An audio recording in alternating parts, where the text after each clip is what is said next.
오늘 우리에게 주시는 이 말씀 가지고 복된 미래를 위해 준비된 사람이란 제목으로 하나님의 말씀을 나누기 원합니다. 5월은 가정의 달입니다. 우리가 5월만 되면 가정에서 특별히 우리들의 자녀들, 우리들의 자손들을 위해서 많이 돌아보게 됩니다. 또한 자녀들에게 효가 무엇인지를 가르치면서 그 자녀들이 사람답게 인간답게 이 땅을 살아나가기를 소망을 합니다. 우리가 자녀들을 위해서 과연 어떤 준비를 했는가? 이미 자녀들을 다 출가시키고 또한 그 가운데서 믿음의 후손들을 보신 줄도 압니다. 그러나 우리가 참으로 말씀을 통해서 하나님께서 사무엘에게 어떤 준비를 할 수 있도록 하셨는지, 또한 하나님의 그 역사하심이 어떻고 하나님이 또한 우리에게 원하시는 하나님의 뜻이 무엇인지를 말씀을 통해서 같이 살피기를 원합니다. 잘 아시는 것처럼 사무엘이라고 하는 사람은 어머니 한나가 서원 기도를 해서 이 땅에 태어났습니다. 엘가나와 사이에서 결혼을 했지만 자식을 갖지 못해서 두 번째 아내인 분인나라고 하는 여인을 남편 엘가나가 얻게 됩니다. 하나님께서 한나의 태는 닫으셨기 때문에 자식을 낳을 수 없기 때문에 두 번째 얻어진 분인나라고 하는 여인에게 많은 조롱과 학대와 핍박을 받게 됩니다. 그럼에도 불구하고 남편 엘가나가 나에게 10자식보다도 당신이 얼마나 더 사랑스러운가를 이야기하며 또한 하나님 앞에 제사 드릴 때 그 모든 서원제에 대한 분깃에 대한 갑절을 한나에게 주지만, 그러나 그에게 주어졌던 그 아픔과 고통은 잊혀질 수가 없었습니다. 그러기에 하나님 앞에 나아가서 기도합니다. 얼마나 간절하게 기도했냐 하면 말소리는 나오지 아니하고 입술만 움직입니다. 그 당시 제사장이었던 엘리 제사장이 보고 나 술에 취한 줄 알고 술에 취해 있다라고 책망을 했습니다. 그러나 한나는 그것에 대해서 나는 술에 취한 것이 아니라 나의 억울함, 나의 간절함을 하나님이 들어주시기를 원한다라고 기도했을 때 엘리 제사장 입장에서는 한나를 빨리 그 성막에서 내어보내기 위해서 하나님이 내 기도에 응답하셨다라고 이야기했을 것입니다. 그런데 한나는 그것을 하나님의 응답으로 받아들이고 집으로 돌아가서 하나님이 약속하신 대로 사무엘이라고 하는 아들을 낳게 됩니다. 그 주어진 아들을 하나님 앞에 약속대로 바치기 위해서 하나님의 전에 나아가 제사하게 될 때 내가 젖될 때까지는 이 아이를 데리고 있다가 젖되고 난 다음에 하나님 앞에 드리겠다 라고 나아갑니다. 매사에 자기의 자식을 하나님 앞에 드리기 전까지 또 드리고 난 다음에도 끊임없이 자기의 아들을 위해서 기도합니다. 뭐라고 기도했을까요? 하나님이 주신 자녀 하나님이 책임져 주옵소서 라고 기도했을 것입니다. 끊임없이 하나님 앞에서 기도했습니다.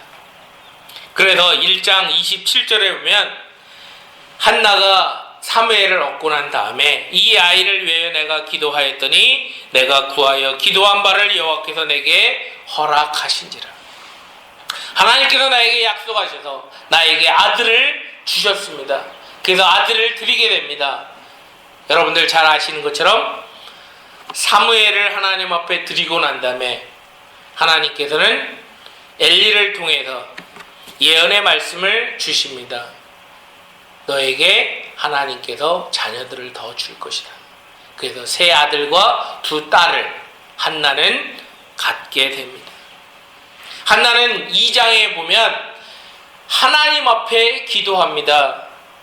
그 자녀의 암나를 위해서, 그 사무엘이 살게 될 삶의 여정에 대해서 하나님 앞에 기도하게 됩니다. 기도하게 될 때 하나님 그냥 아들 하나 주시면 내가 하나님 앞에 바치겠습니다, 그 차원이 아니라 오실 메시아를 고대하며 하나님의 주권이 이 땅에 어떻게 이 아들을 위해 통해서 실현될 것인가에 대해서 기도합니다. 다시 말하자면 복된 미래가 준비된 사무엘에게 있어서 첫 번째 가장 중요했던 것이 있었는데, 그것이 바로 한나의 기도가 준비되어 있었다라고 하는 것입니다. 이민 생활을 하면서 또한 자녀를 키우면서 많이 배우는 것들이 있습니다. 그건 뭐냐면 자녀들에게 잔소리한다고 해서 자녀들이 바뀌는 것이 아니라 자녀들을 사랑으로 품고 하나님 앞에 기도할 때 하나님께서 그 자녀들을 책임져 주신다라고 하는 것입니다. 하나님 앞에 기도하는 것, 얼마만큼 우리들의 자녀들, 우리의 자손들을 위해서 하나님 앞에 눈물의 기도를 했는가, 그것이 바로 우리들의 자녀들의 복된 미래가 준비될 수 있는 모습이다라고 하는 것입니다. 하나님 앞에 기도하는 것, 기도가 무엇입니까? 하나님 앞에 맡기는 것입니다. 또한 사무엘은 엘리 제사장에게 맡김이 되었습니다.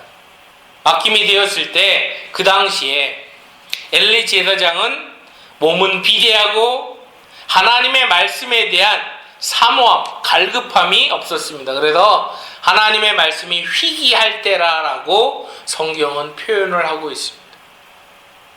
바로 그러할 때 엘리 제사장과 함께 성막에서 잠을 자게 되게 될 때 하나님께서 사무엘을 부르십니다.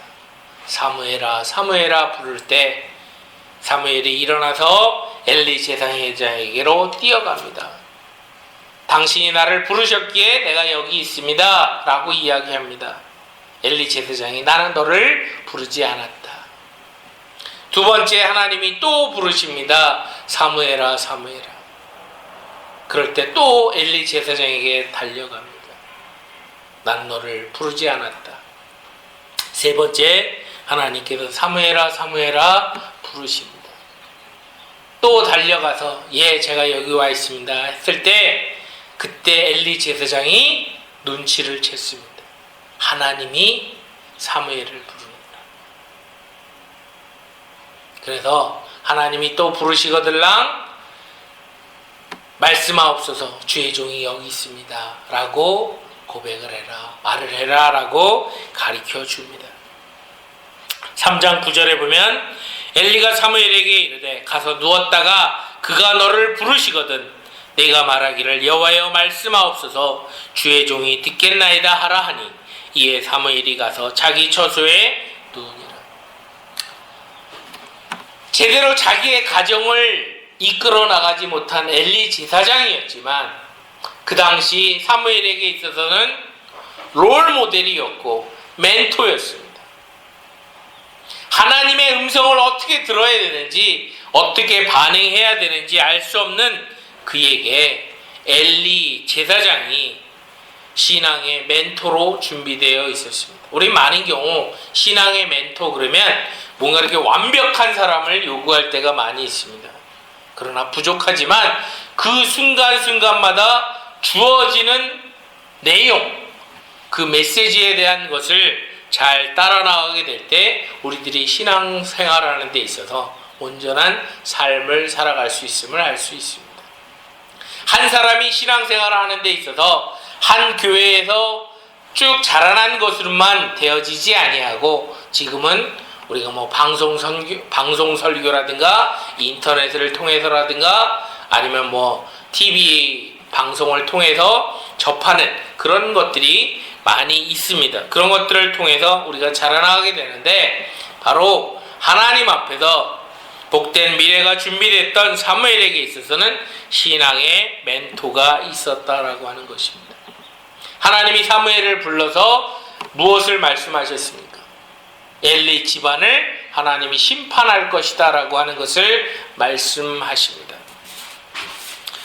그것에 대해서 사무엘은 참으로 두려워했습니다. 아침에 엘리 제사장을 만나서 그 이야기를 전달하기조차도 주저했습니다. 그럴 때 엘리 제사장이 그에게 묻습니다. 하나님이 너에게 무슨 말을 했는지 하나도 빼뜨리지 말고 나에게 다 얘기를 해달라 라고 말을 합니다. 사무엘은 그 부분에 대해서 하나님이 말씀하신 대로 그대로 말을 하게 됩니다. 또한 엘리 제사장이 가르쳐 준 대로 하나님 앞에서 그와 같은 반응을 했습니다. 복된 미래가 준비된 사람에게 있어서의 세 번째 특징은 무엇이냐 하면 하나님 앞에 믿음의 반응이 나타난다라고 하는 것입니다. 신앙생활은 무엇이냐? 반응입니다. 하나님이 우리에게 말씀하실 때 내가 어떻게 반응하는가? 하나님이 나를 부르실 때 내가 그 앞에 어떻게 나아가는가? 바로 하나님이 부르실 때 우리는 자원함으로, 감사함으로, 기쁨으로 하는 것을 하나님이 원하십니다. 바로 사무엘에게 있어서는 바로 그와 같은 모습이 있었다라고 하는 것입니다. 사무엘이 엘리의 뒤를 이어서 선지자로서 제사장으로서의 역할을 감당하게 나아가게 될 때 블레셋 사람들이 쳐들어온 그 시점에서 엘리의 두 아들 홈니와 비느하스가 하나님의 법궤를 가지고 전쟁터에 나아갔다가 빼앗기고 그들은 죽임을 당합니다. 그랬을 때 블레셋 사람들이 빼앗아간 법궤를 자신들의 신인 다곤 신상 앞에다 놓고 자신들의 승리를 자축하게 될 때 하나님이 치셨습니다. 다곤 신상이 부서졌고 목이 부러져서 땅바닥에 뒹굴게 됩니다. 그것에 두려워한 블레셋 사람들이 각자 자신들의 지역으로 법궤를 옮겨 다니게 될 때마다 하나님이 그들에 대한 재앙으로 심판을 하셨습니다. 결국은 그들은 소 2마리를 가지고 송아지는 집에다 놔두고 그 암소를 벳세메스로 가는 그 여부에 따라서 하나님이 재앙을 내렸는지 그렇지 아니한지에 대한 것을 판가름하고자 하는, 그래서 자신들의 방식대로 금으로 만든 속건제를 하나님 앞에 드린다. 그래서 수레에다가 법궤를 태우고 소가 끄는 대로 가게끔 했을 때 소가 좌우로 치우치지 아니하고 울면서도 벳세메스로 가는 그런 상황을 접했습니다. 법궤가 넘어오게 됩니다. 그것이 기랄 여아림에 와서 20년 동안 머무르는 그런 가운데 있는데 블레셋 사람들은 틈만 나면 이스라엘을 치는 그 공격을 멈추지 않았습니다.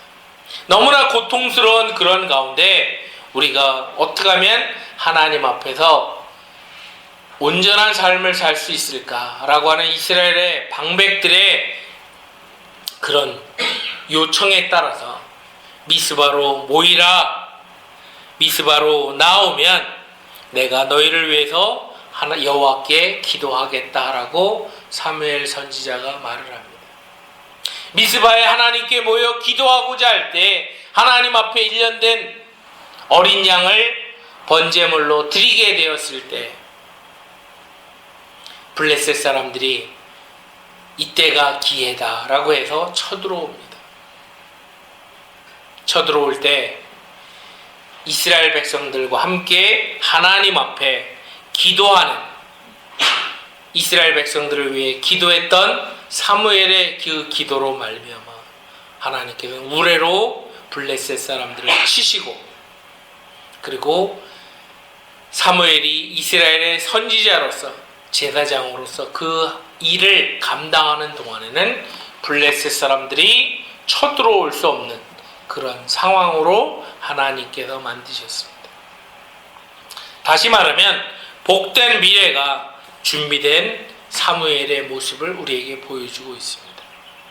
하나님은 우리에게 이 사무엘이라고 하는 사람이 엄마 한나의 기도로, 또한 엘리와 같은 멘토에 의해서, 또한 하나님 앞에 배운 대로 반응하는, 또한 자신의 기도가 있었던 사무엘의 모습을 왜 오늘 이 주일에 우리에게 말씀하실까요?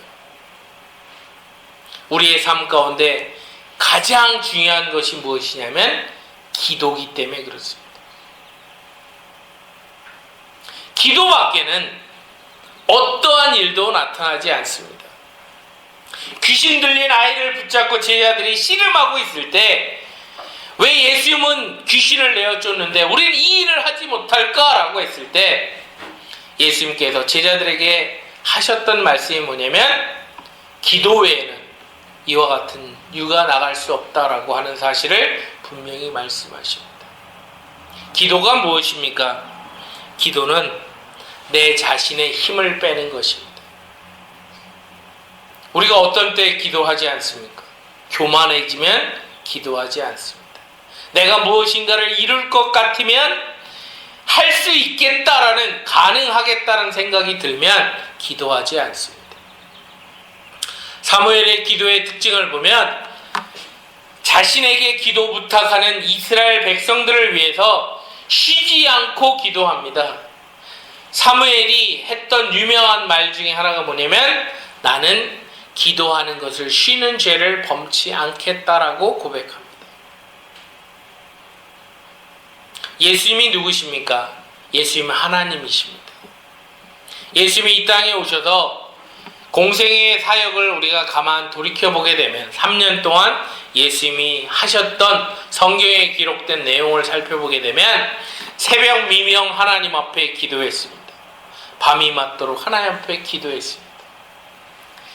예수님도 그렇게 기도하는 삶을 살았는데 아무것도 어떻게 할 수 없는, 우리에게 주어진 문제를 해결할 능력이 아무것도 없는 우리들이 하나님 앞에 기도하지 않는다면 하나님이 어떻게 역사를 이루어 나가시겠는가 하는 것입니다.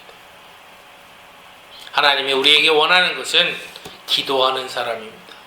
기도하는 사람에게 복된 미래를 여십니다.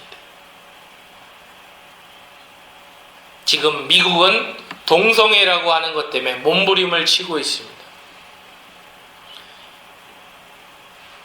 거대 장로 교단이라고 하는 PCUSA가 동성애를 수용하는 것 때문에 몸살을 앓고 있습니다. UMC도 동성애에 대해서 옹호하는 입장을 가지고 있습니다. 표면적으로는 반대한다라고 하지만 우리가 이미 매스컴으로 접해본 것처럼 동성애에 대해서 반대한다고 하는 사람을 파직을 시켰습니다. 그 목사님을 면직을 시켰습니다. 점점 동성애라고 하는 것이 하나님이 가장 가증하게 여기는 그와 같은 죄악을 교회들이 수용하는 모습으로 나아가고 있습니다. 법안들이 계속 상정되고 있습니다. 우리가 이와 같은 때 할 수 있는 건 무엇입니까? 열심히 로비도 하고 여러 가지 많은 일들을 해야 되겠지만 그거보다 제일 우선되는 게 뭐냐? 기도다라고 하는 것입니다. 여호수아가 아말렉과 전쟁을 치르게 될 때 산 꼭대기에 올라가서 아론과 훌과 함께 하나님 앞에 기도했던 모세의 모습을 우리는 기억합니다. 빌라도나 제사장이나 바리새인들이 두려워서 문 꼭꼭 잠그고 숨어있던 제자들이 목숨 내걸고 주의 복음을 증거할 수 있기 위해서 그들이 했던 것이 무엇입니까? 하나님 앞에 모여서 기도했습니다. 그랬을 때 그들은 더 이상 자신들의 죽음을 겁내는 겁쟁이가 아니라 회당으로 길거리로 나가서 예수 그리스도가 바로 부활하셨고 우리의 구세주임을 증거했습니다. 기도할 때 그와 같은 역사가 나타납니다. 기도할 때 우리가 성령 충만할 수 있습니다. 기도할 때 하나님의 은혜를 접합니다.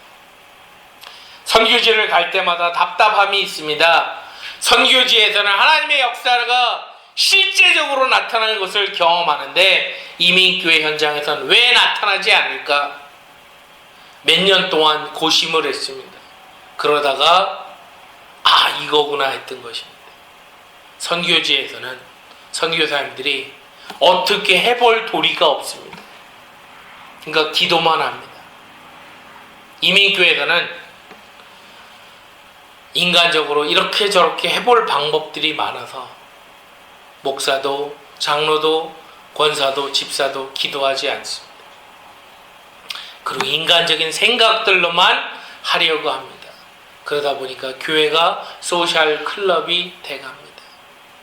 예수 그리스도의 생명력은 상실하고 그냥 사람들끼리 교제하는 장소로 전락해 버립니다. 결론을 맺습니다. 복된 미래를 위해 준비된 사람은 기도하는 사람입니다. 기도하지 않은 민족보다 기도하는 한 사람이 더 훌륭하고 중요하고 뛰어나다는 사실을 우리는 기억해야 됩니다. 소수의 무리가 모였지만 하나님 앞에 기도했을 때 하나님의 놀라운 은혜를 체험할 수 있습니다. 우리가 더욱더 하나님 앞에 기도하면 주님이 원하시는 뜻, 나의 힘을 빼고 하나님이 내 삶 가운데 드러날 수 있도록 믿음의 삶을 살아나가는 저와 여러분들이 되어지기를 축원합니다. 같이 기도하겠습니다. 아버지 하나님 감사합니다. 이 마지막 때에 저희들 기도하기를 원하시는 아버지 하나님, 그렇습니다. 인간적인 방법으로 여러 가지 다 해보았습니다. 그러나 다 부질없는 일이었음을 깨달았습니다. 아버지 하나님, 참으로 저희들 기도함으로 주의 놀라운 역사를 체험하는 저희들 되어지기 원합니다. 기도할 때 복된 미래가 열려질 뿐만 아니라 하나님이 우리에게 허락하시는 은혜가 있는 줄 압니다. 저희들의 자녀들을 위해, 자손들을 위해 기도하는 부모가 되게 하시고 또한 멘토가 되게 하시고 하나님 앞에 믿음으로 반응하는 저희들 되게 하시고 참으로 하나님 앞에 쉬지 않고 기도하는 저희들의 삶이 되도록 은혜를 더하여 주사 예수 그리스도께서 우리에게 보여주신 인자가 다시 오실 때 믿음을 보겠느냐 탄식하셨던 그 실제적인 질문의 답이 기도하는 사람을 하나님이 찾으신다는 것을 분명히 알고 기도의 삶으로 하나님 앞에 헌신해 나가는 저희들 되도록 그 신으로 더하여 주옵소서. 감사드리며 우리 주 예수 그리스도의 이름으로 기도하옵나이다. 아멘.